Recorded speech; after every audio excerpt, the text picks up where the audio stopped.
Grabing impacto sa San Miguel Corporation matapos ng matalo ng Meralco ang Ginebra at SMC o SMB naman sa finals, no?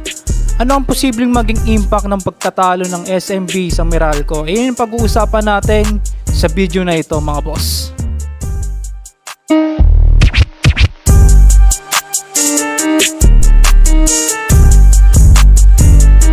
Tatlo nga ang hinahawakan ng San Miguel Corporation o sinasabi nga ng ibang mga fans ng PBA na paliga nga to ni Al Francis Chua.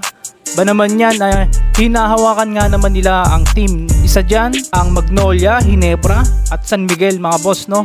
Halos ilang dekada din halos humawak. Halos lahat ata ng season ng SMC kadalasan lang San Miguel, Ginebra o nag-grand slam pa nga yung Magnolia, no? Syempre, yun nga yun yung imbalance ng team sa PBA.